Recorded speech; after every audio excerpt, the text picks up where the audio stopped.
Shalom bien-aimés dans le Seigneur, que Elohim bénisse. Je viens ici partager avec vous une vérité fracassante, couverte depuis, je vais dire, de temps anciens, et qui aujourd'hui, vous allez savoir, c'est là et ça va essayer d'interpeller plusieurs. Au fait, il y a un principe, il n'y a pas de mariage sans fiançailles. Le fiançailles est cette première étape sine qua non qui amène au mariage. Et ainsi, nous le voyons dans Genèse 24, Abraham envoie Eliezer pour aller fiancer une fille pour le compte d'Isaac. Et Eliezer part, il fait porter l'anneau à Rebecca, et c'est là que Rebecca devient fiancée d'Isaac, donc le premier pas sine qua non pour le mariage. Et c'est Eliezer qui prendra Rebecca et qui va présenter Rebecca à Isaac pour qu'il y ait mariage. Il y a mariage parce que Isaac reconnaît plutôt Eliezer, l'envoyé qui était allé chercher la femme que lui avait la tâche, Eliezer donc, de fiancer et de présenter à Isaac. Vous avez entendu les gens dire que le prédicateur que tu écoutes ne compte pas pour le salut, même si c'est une mauvaise personne. Il suffit d'entendre ce qu'il dit, tu seras sauvé. L'église où tu fréquentes ne compte pas. Il suffit que tu crois et tu seras sauvé. Eh bien, c'est faux. Pourquoi c'est faux? Parce que Paul, dans 2 Corinthiens 11, 2, dit ceci.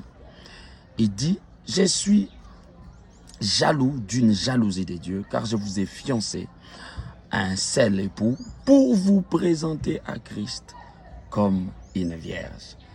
Eh bien, vous comprenez avec moi que le prédicateur et sa prédication a une tâche et une charge. C'est la prédication du prédicateur qui te fait porter l'anneau.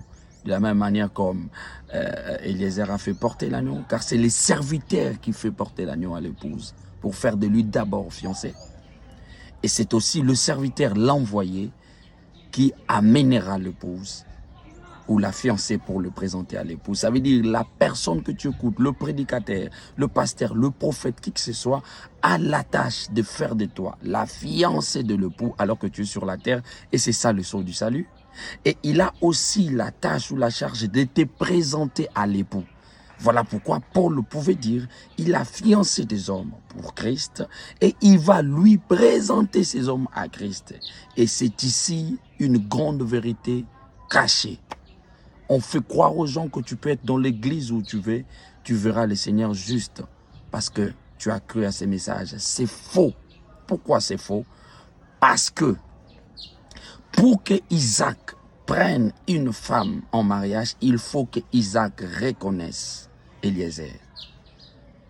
Ce n'est pas tout le monde qui amènerait une jeune femme, vierge qu'elle soit, à Isaac, que Isaac prendrait pour épouse. Non, il faut qu'Isaac reconnaisse Eliezer. Or, dans Matthieu 7, malheureusement, Christ dit qu'il y a des personnes à qui il dira « Je ne vous ai jamais connu ». Or, si Isaac, plutôt si Eliezer n'est pas reconnu, est-ce que celle que Eliezer apporte sera reconnue et tant que épouse?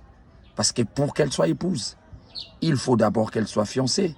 Et pour qu'elle soit fiancée, il faut que la femme ou la fille rencontre celui qu'on a envoyé. Voilà pourquoi il est nécessaire de comprendre une chose.